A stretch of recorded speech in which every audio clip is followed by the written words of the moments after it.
Daniela Campelo, prazer ter você mais uma vez aqui no canal Bob Fernandes. Obrigado pelo convite, adoro a conversa. Comecemos por um tema do agora: Brasil, Estados Unidos e Brasil. Também por dentro de cada um desses dois países, o que significa e o que tem mudado já, se é perceptível nesse embate? Eu digo, inclusive internamente, né? Como tem sido para um e para outro e quais são as perspectivas, o que se pode vislumbrar disso tudo? Olha, Bob, eu acho que o começo da história, o Trump deu um grande presente para o governo Lula, né? A gente já tinha visto isso acontecer no Canadá, tinha visto acontecer na Austrália, e quando ele se manifesta muito claramente em favor de um candidato ou contra outro, isso tende a gerar uma reação nas pessoas, né? Então, eu acho que, primeiramente, foi um grande presente. Eu não sei se ele tem ideia de como ele deu, e eu acho que o governo Lula usou muito bem. Então, a gente vê os slogans de nacionalistas e de defesa do Brasil se contrapondo à oposição que, enfim, está defendendo os próprios interesses. Eu acho que isso aí foi muito bem aproveitado pelo governo.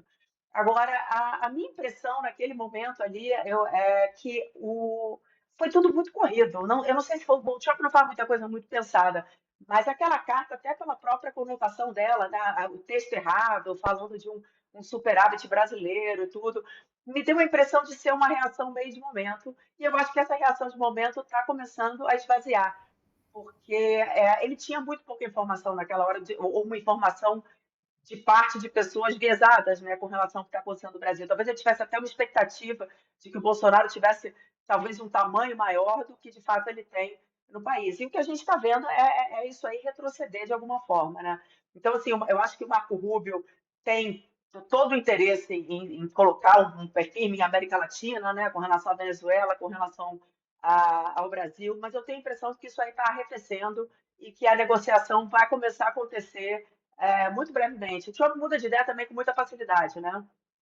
Eu acho que já existia uma expectativa que ia mudar. Há dissensos lá já não crescendo, né? Eu acho que há uma pressão do setor econômico, porque não faz qualquer sentido a medida, né? É interessante, se a gente for pensar, a gente não sabe muito bem que plano tinha por trás. Outro dia eu estava conversando isso com os alunos. A gente não sabe qual é o modelo que o Trump tem para essa economia. Eu acho que ele teve um diagnóstico que a gente não pode deixar de considerar, que foi um diagnóstico de quem perdeu com a globalização nesses últimos anos nos Estados Unidos. E há, de fato, um público que não foi contemplado, que não foi protegido, que perdeu emprego, regiões inteiras. Eu acho que o diagnóstico do grupo do Trump não está exatamente incorreto. O problema é o que ele vai fazer com isso, né? Então, eu acho que, de um lado, tem uma pressão de quem perdeu, né, os importadores que estão vendo os seus produtos muito mais caros, e vai existir uma pressão inflacionária porque não tem mágica, né? Quando se adota esse tipo de medida, os preços vão começar a subir em algum momento. Acho que até já estão começando, né? E aí também uma questão de hegemonia se rareando, né? Sendo rarefeita, me parece, ou pelo menos para um leigo como eu parece, por tudo que eu leio e vejo, né? Mas aqui em que sentido? Por exemplo, que cenário você vê para o Brasil em meio à reconfiguração geopolítica, tendo de um lado os Estados Unidos, seus aliados habituais, a Europa já um pouco a reboque, como se vê nessa questão militar, ele impondo praticamente que eles aumentem os aportes na OTAN, e do outro lado, China, Rússia, Brasil, BRICS, ganhando musculatura, o chamado Sul Global. Me parece que o alvo talvez fosse, na verdade, muito mais isso, em busca de algo além do que o Pois é, Brasil. eu acho que há muita controvérsia. Eu não acredito que o problema fosse, obviamente, não era o comércio com o Brasil, porque o comércio era superavitário. Acho que o Bolsonaro, de certa forma, entrou ali no último Bucha de momento na canhão. carta. Pois Bucha é, de canhão. entrou muito erradamente na carta. Há muita discussão sobre se essa carta tinha a ver com regulamentação das empresas de tecnologia. Há uma percepção de que o Trump tem uma mão nesse setor, ele está preocupado com isso, que talvez fosse uma forma de pressionar. E eu acho que isso ainda está por ser entendido até onde os Estados Unidos vão, né, com a defesa da liberdade total dessas empresas de tecnologia e de regulamentação total. Eu acho que tem esse aspecto também. Eu honestamente, diga. Que na verdade não é liberdade total, é o vale tudo absoluto, né? Não, absoluto, absoluto, sem dúvida alguma, mas assim, é um vale tudo absoluto que o Trump gosta para os amigos, né? Não Tanto necessariamente. que estavam 5 ou 6 na posse dele como convidados Pois é, não, e especialíssimos, né? estavam agora na Inglaterra, né, na mesa também. Então, de fato, eu acho que esse é um aspecto importante. Agora, a questão dos BRICS, eu tenho dúvida se eu acho que nem o Trump, que tem avaliações muito incorretas, muitas vezes, principalmente no mundo, né, muito pouca informação sobre o que está acontecendo, nem ele, eu acho que acredita que é possível hoje colocar uma barreira, por exemplo, fazer a América do Sul se posicionar fora da China em favor dos Estados Unidos. Eu acho assim, ele pressionou isso no Panamá, ele pressionou no México, mas a relação de Panamá e México, América Central, com os Estados Unidos é muito diferente da América do Sul.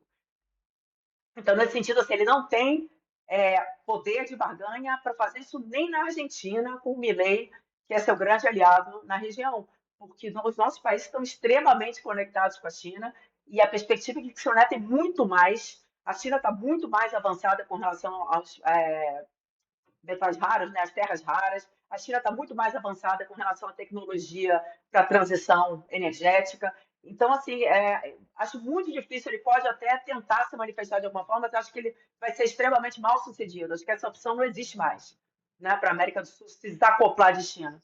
Nesse sentido que eu falava da coisa da certa perda de hegemonia, quer dizer, o jogo tá virando e são ciclos, quer dizer, guerra Yom Kippur, estavam desatentos, logo depois veio o choque dos juros. O Irã, ascensão do Khomeini, choque dos juros, não, choque do petróleo. Depois 79, choque dos juros. Depois globalização. E eles vão queimando caravelas, por exemplo. Então, meio, acaba a ONU, acaba a Bretton Woods, etc, etc. Agora a América primeiro e dane-se o resto. Esse era o tema da minha aula de hoje, sistemas monetários internacionais. Mas é interessante, se você for pensar, os Estados Unidos de fato esqueceram a gente faz muito tempo, né? Isso não é uma coisa de Trump. Você olha para o governo Biden, os governos anteriores, a América do Sul inexiste. Eu passei, fiz sabático lá num think tank ligado ao Departamento de Estado, e isso era uma coisa evidente. A preocupação dos americanos com a nossa região é imigração e drogas. Então, não chega na América do Sul, parava ali na Colômbia. Agora, enfim, esses problemas estão se alastrando e eu acho que talvez pudesse haver uma preocupação maior se houvesse política externa para a região. Mas não tem, não tinha nem de democrata nem de republicano. E a China, obviamente, entrou nesse espaço, né? E o que há, na verdade, são interesses estratégicos e econômicos muito grandes no momento, né? Porque a própria ex-comandante do South Sun, Lara Richardson, a general, declarou, né? Água doce do mundo, minerais raros, etc, etc. Quer dizer, o que há é uma visão predatória, né? Tipo, a gente vai lá e pega. Mas isso sempre foi, e eu também não tenho grandes ilusões de que a China seja muito diferente, não. Eu acho só que a China tem uma visão de mais longo prazo do que os americanos, e os americanos, de fato, dormiram no ponto, não foram só os republicanos, os democratas também. A gente sempre foi muito irrelevante para eles, e existe uma complementaridade óbvia, né, com a China, com relação a recursos naturais e commodities e tal, que faz bastante, é muito fácil, né, o comércio com a China. E eu acho que se a China, de fato, tiver, colocar o dinheiro dela onde estão as palavras, existe uma perspectiva de reindustrialização, de investimento em tecnologia de transição, carros elétricos, enfim, painéis solares, esse tipo de coisa, que isso aí está longe de ser nem promessa dos Estados Unidos. Então, é uma visão de longo prazo, enquanto os republicanos e democratas estão ali brigando por outras coisas. Eu acho que os Estados Unidos hoje, é curioso eu dizer para os alunos que a gente é, quem analistas, né, as pessoas de relações internacionais, naturalmente a gente está vendo há muito tempo esse processo de perda de poder americano, crescimento de China, enfim, fragmentação, né, do poder mundial, mas não se imaginava que a aceleração desse processo viria de dentro dos Estados Unidos, né, que é o que o Trump está fazendo hoje. É muito curioso ver assim como se abriu mão de posição no mundo por conta dessa política de America First. Assim, não existe possibilidade de ser um poder hegemônico querendo trazer tudo só para si, né? E olha, eu queria dizer que o seu cãozinho aí atrás parece que está concordando. Ele, daqui a pouco ele tem que falar. Ele já falou alguma coisinha ali no fundo. Está tentando. Ó, falando nisso que você acabou de citar, a Luciana Costa, que é diretora do BNDES, Já falou em 3 trilhões e 700, alguma coisa do gênero, não, como custo-oportunidade para a transição energética do Brasil, né? Um modelo que inevitavelmente cobra a presença do Estado de uma forma diferente do que vinha sendo até o governo anterior, né? É, quais são os obstáculos e o que você enxerga disso já andando ou não andando ou atrasado? Então, você olha, na verdade, o meu foco é mais na política desses processos do que propriamente dos processos tecnicamente falando. Eu tenho uma preocupação muito grande com a questão do petróleo na região da Amazônia assim, é muito interessante porque esse é um tema em que a esquerda, de certa forma, racha, né? A gente vê, existe uma preocupação com o meio ambiente, uma preocupação com a Amazônia, uma preocupação com tudo isso, mas, ao mesmo tempo, existe uma defesa muito grande desse processo da Petrobras. Isso, para mim, é muito difícil de compatibilizar com a visão do Brasil como uma potência verde no mundo. Eu tinha muito mais expectativas do governo Lula com relação a isso do que eu tenho hoje. Eu acho que esse é um caminho que não é um caminho favorável. Eu acho que tem muitas coisas positivas acontecendo. Aconteceu o Plano Clima, aconteceu a maneira de alocar desmatamento dentro do agronegócio, que eu achei bastante interessante a proposta, porque torna tudo isso muito mais claro em termos do que se pode fazer ou não se pode fazer no Brasil, de acordo com as nossas metas. Mas eu acho que existe uma incompatibilidade muito grande entre tudo isso e a questão da Petrobras. E eu sei que muitas pessoas na esquerda, pessoas próximas minhas, discordam, e eu entendo o ponto de que esse mercado está aí. E outro dia eu li uma frase muito interessante que é: todo mundo quer vender a última gota de petróleo. E nesse sentido a gente não está sendo diferente enfim, o que não é compatível com a imagem de uma potência verde. O Brasil tem 1/5 dos organismos vivos do planeta. Estados Unidos e China têm disputado lá em cima, China mais, a questão das patentes. Estão vários países e companhias estão na Amazônia.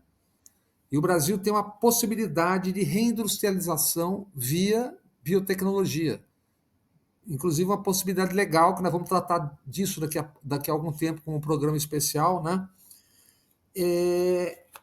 O que você, do ponto de vista político, não do ponto de vista técnico, eu sei que você não está acompanhando, né? Mas do ponto de vista político, o que você pensa de, mais uma vez, o Brasil ter uma oportunidade, como tem no caso do hidrogênio verde? O que trava esse jogo sempre que surgem essas oportunidades como essa agora? Você ter, numa época de biotecnologia absolutamente em alta como essa, você ter a Mata Atlântica ainda, que tem, inclusive é mais diversa do que a Amazônia, e a Amazônia e não se mover. Sei, Bob, eu acho que tem várias coisas. Primeiro, tem um problema internacional do que é justo ou não é justo gastar nesses processos. Os países desenvolvidos já se comprometeram há anos a ajudar nessa transição e é preciso dinheiro para que essa transição aconteça. Então, eu acho que a gente tem um impasse internacional que o Lula vem insistindo muito, que de fato é preciso.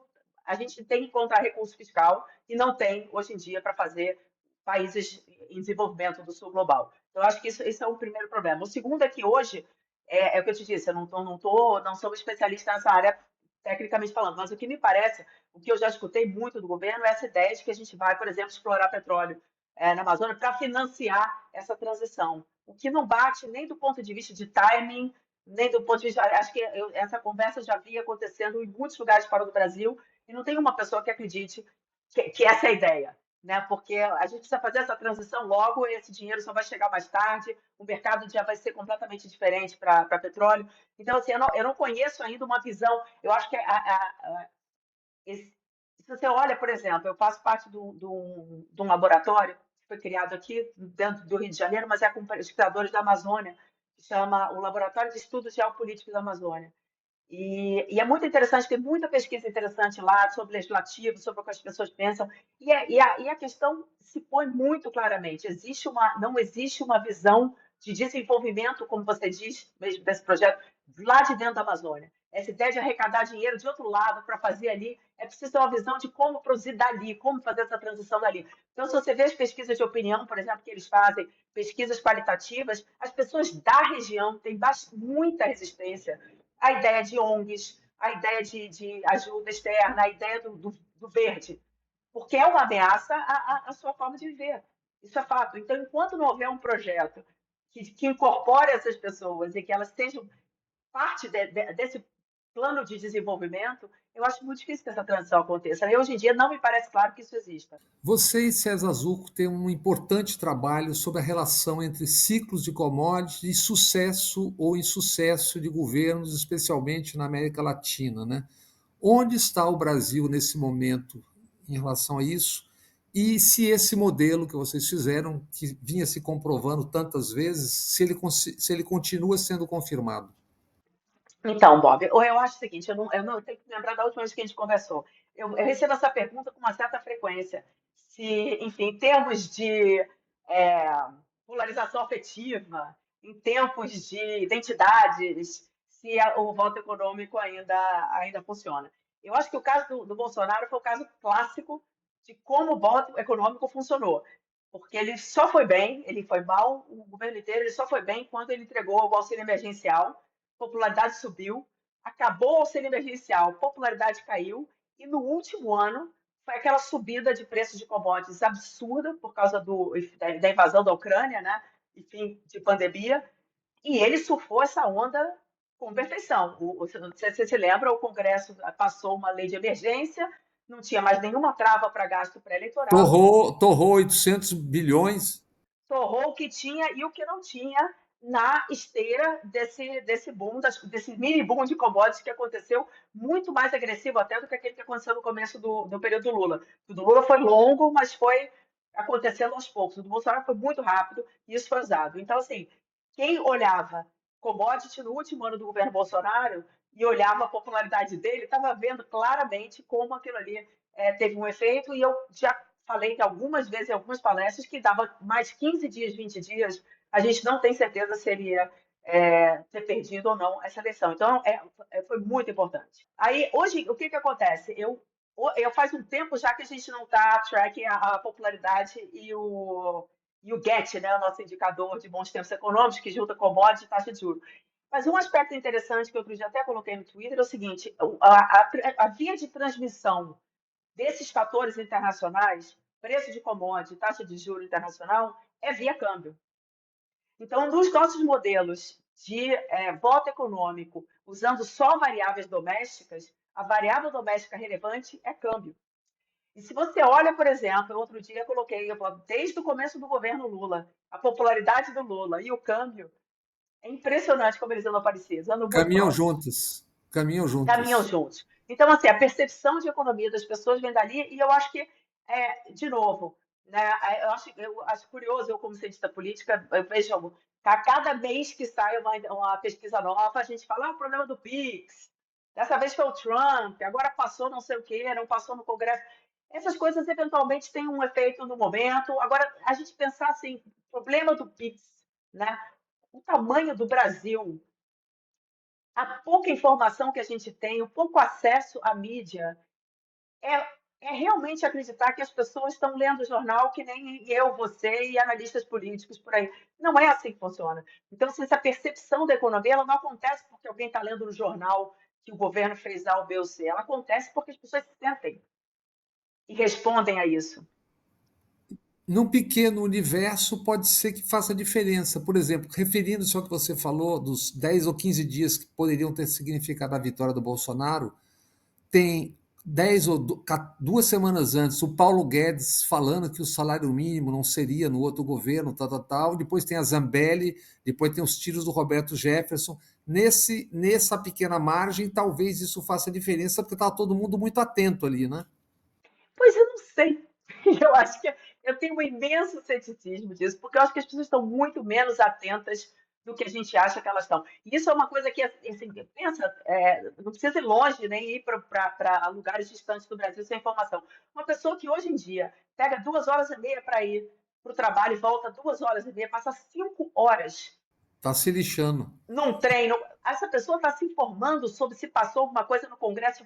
Quem é Paulo Guedes? Eu me lembro que ao final do segundo governo Lula tinha gente que não sabia quem era Lula no Brasil. Eu acho que a gente superestima demais a informação. Então, eu acho que nesse sentido existe sem dúvida uma elite que se informa. Essa elite eventualmente tem é uma capacidade de multiplicar a sua percepção, sem dúvida alguma, isso existe. Agora, do ponto de vista eleitoral, essas pequenas coisas, eu acho que, assim, tinha que ser muito abaixo. Eu escutei muito quando o Bolsonaro perdeu por pouco, alguém falava, se ele tivesse lidado com a Covid melhor, ele tinha sido eleito. Ou se tivesse a Zambelli, ou se não fosse. É claro que quando você perde por 2 milhões de votos, qualquer coisa que você tivesse feito melhor. Que na verdade é um, porque se você é só mudar de lado, né? Exato. Então, assim, qualquer coisa que você tivesse feito melhor, teria uma chance grande de virar. Isso aí, por definição. Mas o fato é que ele só chegou nesses 2 milhões de votos porque, ao longo de todo o último ano dele, houve um choque externo muito favorável e que o Congresso deixou que ele usasse da forma que outros presidentes não tinham podido usar anteriormente, né? Eu sei que você tem um compromisso importantíssimo, mas então vou fazer uma última pergunta antes da última. E o fenômeno que quase acontece em São Paulo, não fosse a quantidade de asneiras que o sujeito fez, Pablo Marçal vendendo o terreno na Lua com empreendedorismo. Se ele não tropeça no final, ele estava numa ascensão que ele ganharia a eleição. O que é aquilo?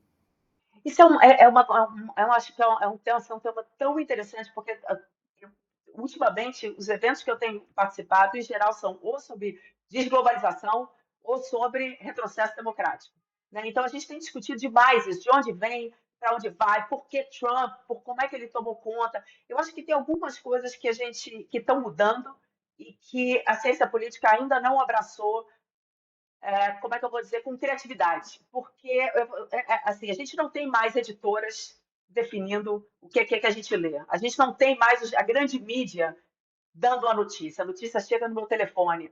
A gente não tem mais intermediários em uma série de áreas da nossa vida. A gente não tem mais as grandes gravadoras, eu ouço tudo no Spotify. O partido tinha esse papel de filtro e de entrega para as pessoas de candidatos. E hoje em dia o que a gente percebe é que em qualquer lugar, talvez no Uruguai, outro dia tinha um uruguaio falando, não, aqui não, mas mesmo no mundo desenvolvido, os candidatos políticos estão chegando às pessoas antes do partido, por fora do partido. O partido vem e abraça esse candidato e aí ele ganha uma eleição ou não ganha uma eleição. Mas a relação é completamente diferente. Eu acho que tem muito pouco estudo hoje ainda. Eu estou fazendo uma cadeira, uma matéria sobre legislativo, porque a minha área não é instituições, é economia política, mas eu acho que a gente está muito pouco criativo de entender como existe uma. Só melhorando a minha frase, existe muito estudo sobre como a tecnologia vem criando problema para a democracia, né? Porque a tecnologia, a rede social, é por natureza alguma coisa que gera cravação. As vozes da humanidade. Então, que as pessoas estão cada vez mais fechadas nas suas bolhas e cada vez você precisa ser mais radical para chamar a atenção. Tudo isso vem sendo muito estudado. Agora, o que eu acho que não vem sendo estudado é como usar tecnologia para que assim, a gente tem muito mais acesso ao eleitor hoje do que tinha no passado. Não é possível que só funcione para o mal, só funciona para a Beth, só funciona para o Marçal. E eu acho que, principalmente a esquerda, tem muita dificuldade de fazer essa transição e começar a pensar com criatividade nesse sentido. Eu acho que isso é muito importante. Agora, de uma coisa não desfaz a outra. Veja, eu acho que a questão do voto econômico é muito.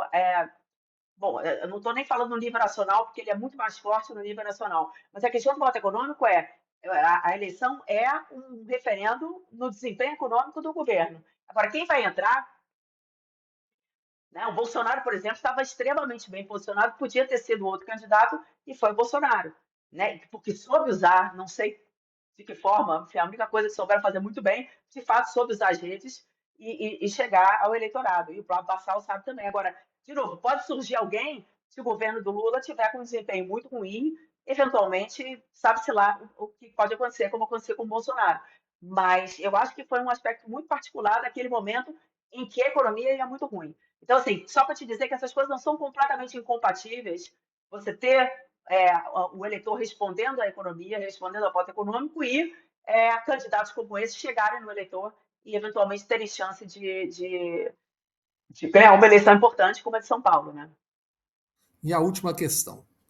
Na questão ambiental, que impacto e consequências têm tido as legislações aprovadas pelo Congresso no sentido exatamente oposto à descarbonização? Pois é, Bob, eu acho isso é um aspecto. Sempre que se fala no agronegócio no Brasil, fala-se muito do bom agronegócio, do mau agronegócio, do agro e do ogro, né? Do agro que é pop, do ogro antigo, antiquado e tal. O que eu acho muito curioso e que a gente está olhando em pesquisa hoje é que eu imaginaria, como existe uma certa associação entre o agro pop e o agro moderno, é o agro exportador, né? É o agro que está colocando soja, né? O pessoal de carne bovina, enfim, comparado com aquele agro mais, como é que eu vou dizer assim, com menos noção de mercado externo, menos mecanizado, menos moderno. Então, a gente vê que existe um discurso diferente das grandes empresas exportadoras do que do fazendeiro que está vendendo para uma trading e não sabe nem que está vendendo para a China, eventualmente. Então, são discursos diferentes. E o que a gente olhou nessa pesquisa foi um período específico da nossa legislatura em que a gente conseguia olhar financiamento de campanha e quanto ele chegava do candidato. Porque até então, a gente não conseguia conectar o dinheiro que ia para o partido para que candidato ele ia. E depois disso acabou o financiamento privado de campanha. Então, o que a gente percebeu nesse estudo, o que a gente tinha expectativa, é que os candidatos financiados por esse agro moderno, com um discurso moderno, um discurso descarbonizante, teriam uma atitude diferente com relação a essa legislação extremamente retrógrada que a gente vem aprovando nesses últimos anos. Eu diria desde a segunda, está em andamento desde a segunda metade do governo Bolsonaro e agora está finalmente virando lei. E, no entanto, o que a gente encontra não é isso. Existe um consenso enorme dentro da frente parlamentar do agronegócio, vota-se muito consensualmente, e candidatos que são financiados por empresas do agromoderno, candidatos que são financiados por associações produtoras não tão modernas assim, votam do mesmo jeito. E esse mesmo jeito é um jeito extremamente retrógrado. Então, eu acho que esse é um paradoxo interessante para a gente tentar entender, porque, por um lado, uma empresa pode ser extremamente moderna e adequada aos padrões internacionais, exportadora para a Europa, exportadora para a China, dentro de todos os melhores padrões internacionais, mas se essa empresa está financiando candidatos no Congresso que vão perdoar a invasão de terra, que vão aumentar a quantidade de agrotóxicos para muito além do que o nosso mercado, por exemplo, o mercado europeu aceita, ou, enfim, todas essas medidas que a gente vê acontecendo recentemente, pode ser uma empresa muito moderna do ponto de vista da sua produção, mas pode ser um agente muito retrógrado dentro do Congresso Nacional. E a gente sabe que a conexão é um ponto muito importante, porque não existe na literatura de ciência política, não se identifica uma ligação imediata entre financiador de campanha e o candidato, né? Porque a gente acredita que o financiador de campanha, em geral, ele abre uma porta. Não quer dizer que ele vai determinar como vota um candidato. Mas no caso do agronegócio, a gente está falando do Instituto Pensaragro, que está a 12 minutos de táxi do Congresso, e de uma relação muito, muito próxima entre a frente parlamentar e o Instituto, de estruturalmente eles são organizados da mesma forma. É um contato semanal. As leis saem praticamente prontas. Então é muito curioso e incompatível com o discurso do agro moderno que essas leis estejam saindo, inclusive influenciadas por um Instituto Pensará, que hoje em dia é majoritariamente financiado pela indústria, pela agroindústria, não é pela fazenda. Então, assim, alguma coisa estranha no meio desse caminho aí. Parece ser o peso da história, né? Pois é, né? Pode ser que o moderno não seja tão moderno assim, né? Pode ser que o moderno só renovou-se. Quando o governador Tarcísio está com desconto de 90%, 720 mil hectares de terras devolutas para os mesmos, algo não mudou, né?